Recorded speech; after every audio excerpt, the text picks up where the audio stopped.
എല്ലാവർക്കും നമസ്കാരം. ഞാൻ അനിൽ കലാഭവൻ. അപ്പോൾ നിങ്ങൾക്ക് ഇന്നൊരു കലാകാരനെ നിങ്ങൾക്ക് മുമ്പിൽ പരിചയപ്പെടുത്താൻ വേണ്ടിയിട്ടാണ് ഞാൻ വന്നിരിക്കുന്നത്. നമ്മുടെ ആർട്ട് കഫേയിൽ പഠിക്കുന്ന ഒരു മിമിക്രി സ്റ്റുഡൻ്റാണ്. ഇദ്ദേഹത്തിൻ്റെ ചില പെർഫോമൻസുകൾ നിങ്ങളെ കാണിക്കുകയാണ്. അപ്പോൾ അതിനുവേണ്ടി ഈ കലാകാരനെ നിങ്ങൾക്ക് മുമ്പിൽ ഒന്ന് പരിചയപ്പെടുത്തുകയാണ്. ഇദ്ദേഹം മലപ്പുറം ജില്ലയിലെ പെരിന്തൽമണ്ണ ആനമങ്ങാടടുത്ത് മണലായ സ്വദേശിയാണ്. മഹേഷ് മണലായ ആർട്ട് കഫേയിലെ സ്റ്റുഡൻറ്റിനെ ഈ വേദിയിലേക്ക് ക്ഷണിക്കുക. ഇതാണ് മഹേഷ്. നമസ്കാരം മഹേഷ്. നമസ്കാരം.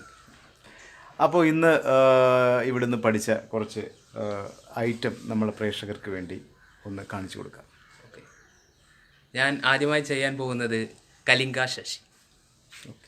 എടാ അന്തോണി, നിന്നോട് ഞാൻ ആ പച്ചക്കോളറിൽ ചുവന്ന മുട്ട പിടിപ്പിച്ച പാർട്ടി വേണം എടുക്കാനല്ലേ പറഞ്ഞ്. ഇവിടെയാക്കുമ്പോൾ ടി വി ഉണ്ടല്ലോ. ഇന്നല്ലേ നൊമ്പരപ്പൂവിലെ ടിവിയുടെ പ്രസവം. കൊച്ചിൻ്റെ അച്ഛൻ ബാബുവാണോ അതോ രമേശനാണോ എന്നിന്നറിയാം. അടിപൊളി. അടുത്തതാരാണ്?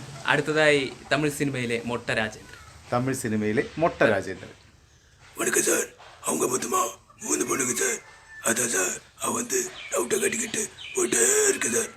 சார் ஒரு வேளை அவனை என் கையில் கிடச்சுன்னா மூஞ்சி கை இல்லாமல் ஓடிச்சு இந்த நடு ரோட்டில் இல்லை இந்த பிரிட்ஜுக்கு தூக்கி வைக்கிறேன் சார். Sir I waiting. അടുത്തതാരാണ്? അടുത്തതായി മഹേഷിൻ്റെ പ്രതികാരത്തിലെ ജാഫർ ഇടുക്കി. ഓക്കെ. മോളെ നമ്മുടെ കുരിയേറ്റ മോക്കൊരു കല്യാണാലോചന പറഞ്ഞേ. അവർ ഈ തൊടുപുഴക്കാരാന്ന് പറഞ്ഞു.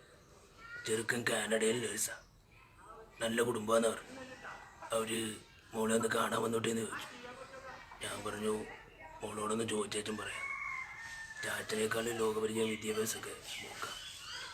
ഇവിടെ ഈ കുമ്പളപ്പം നിന്ന് കിടന്നാൽ മതിയോ അതോ ലോകമൊക്കെ ചുറ്റി സുഖമായിട്ട് ജീവിക്കണമെന്ന് മോളോ തീരുമാനിച്ചാൽ മതി. ഓക്കെ. ഇനിയും ഒരുപാട് താരങ്ങളെ ഇപ്പോൾ മഹേഷ് പഠിച്ചുകൊണ്ടിരിക്കുകയാണ്. ഇനിയും ഒരുപാട് താരങ്ങളുണ്ട്. അപ്പോൾ എന്തായാലും മഹേഷിന് നിങ്ങളുടെ എല്ലാവരുടെയും സപ്പോർട്ടും പ്രാർത്ഥനയും അനുഗ്രഹവും ഒക്കെ ഉണ്ടാവണം. Okay Mahesh, thank you. അപ്പോൾ പ്രിയപ്പെട്ടവരെ, ബൈ ബൈ.